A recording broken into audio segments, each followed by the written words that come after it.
36 hours. That's all that separates me from the film. Got the tickets for my brother and I right here. And past week I've been just on top of the world, like, oh my gosh, gonna see it. And now I'm just in a state of shock and reflection right now. I think I'm gonna see it tomorrow night. Ah, it's a midnight showing, so it'll be Thursday night tomorrow night.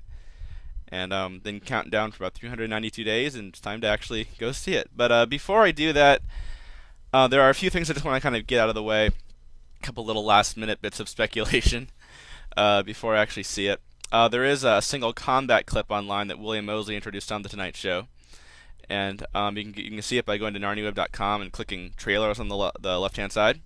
And I think it should be the one at the top.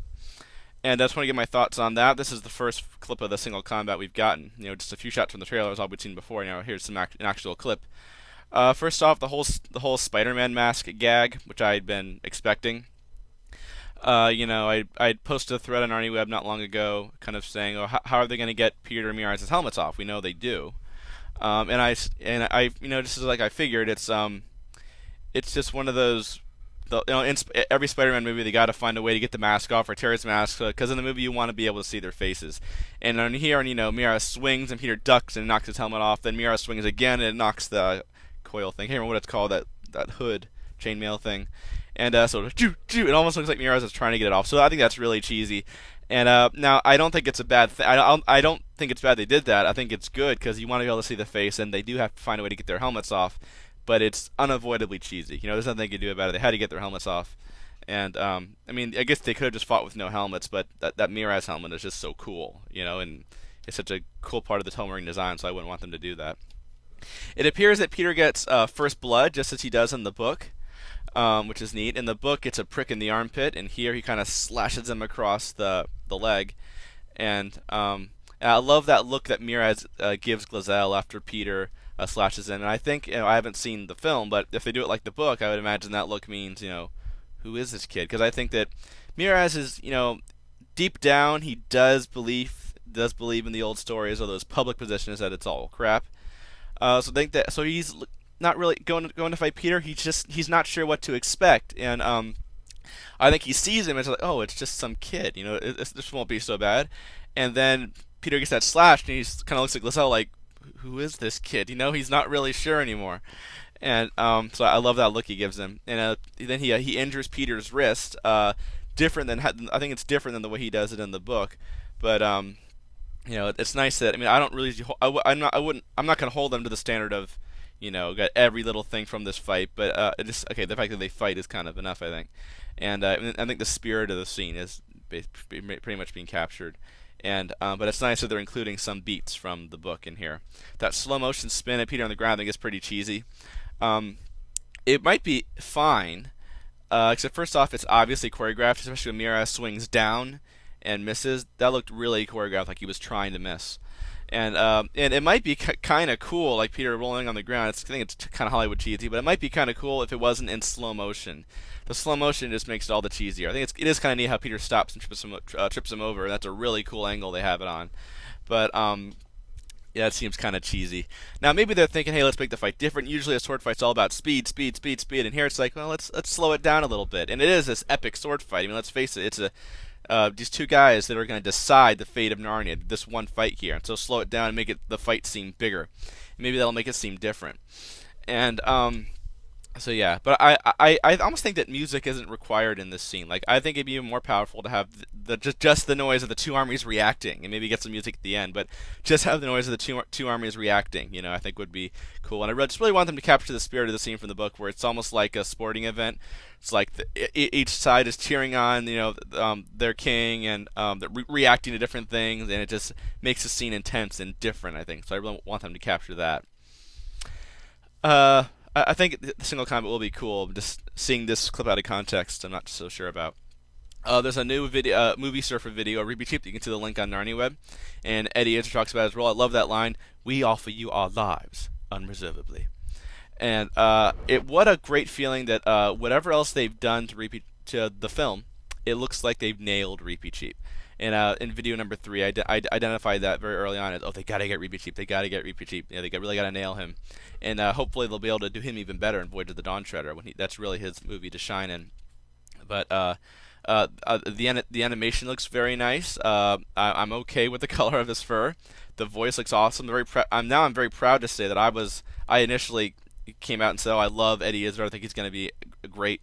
And I kind of doubted in the middle, but now I think he's going to be phenomenal. Like, what a great feeling. Whatever else they've done, it looks like they've nailed Reapy Cheap. And even the most negative reviews so far have something good to say about Reapy Cheap. And so it really can't wait to see Reap, whatever they do. That'll be awesome because he's such a fan favorite and a memorable character in children's literature.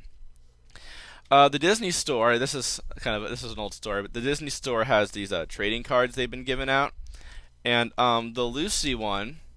On the back, it says, something about how, at some point, Aslan appears to Lucy in a dream.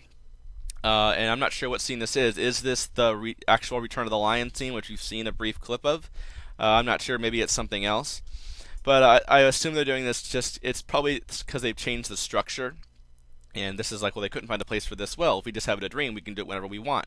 It's probably the idea. And I like this change for 2 reasons. Number one, it's not out of character for Aslan. I mean, in the Silver Chair, he does appear to Jill in a dream, a very similar thing. But more importantly, I think this scene in the book does have a very dreamlike quality to it. Like that when Lucy first wakes up and sees the trees, and then later the scene where she meets Aslan, it's kind of dreamlike.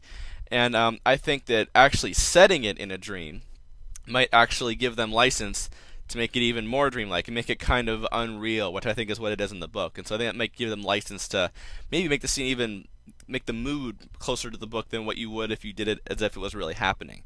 And so I really, this is a change that not only am I okay with, I think I might actually love this change and I think this is going to be fantastic. And so I think that sounds really good. A handful of reviews for the film are online.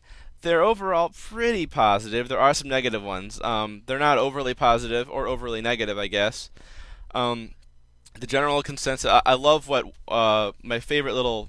This sums up his review really very well. There's a 2-minute review from Variety on YouTube, a short summary, and the guy said, if you're partial to this kind of thing, you'll probably like it. And if you're not, it's not going to win you over. That's kind of sums it up. Well, I am partial to this kind of thing, and so I think I'll probably like it.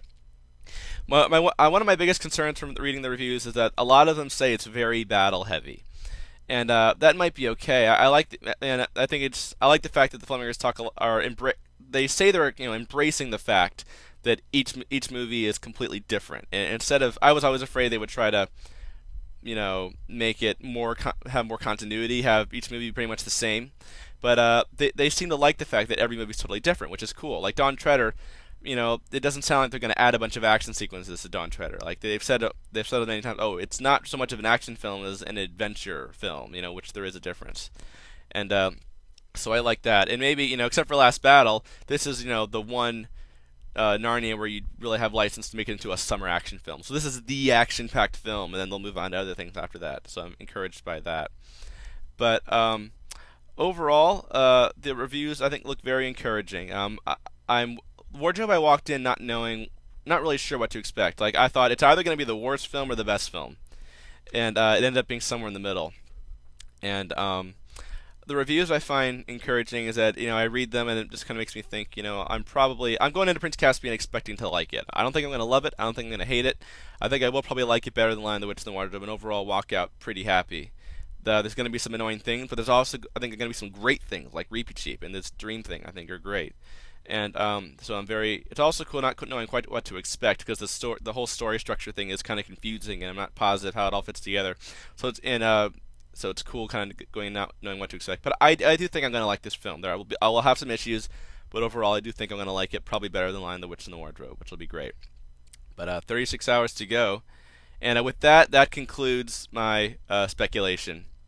I've been speculating for like 392 days. It's time to just go see it. It's time. I've given my thoughts on all this news. It's time to just put that in my mind and just go see the movie and stop thinking about what's going to happen and just go see it. So, and I want to post at least 2 videos tomorrow, I hope, with my final thoughts on the film. And until then, I'll sign off. I'll be back tomorrow.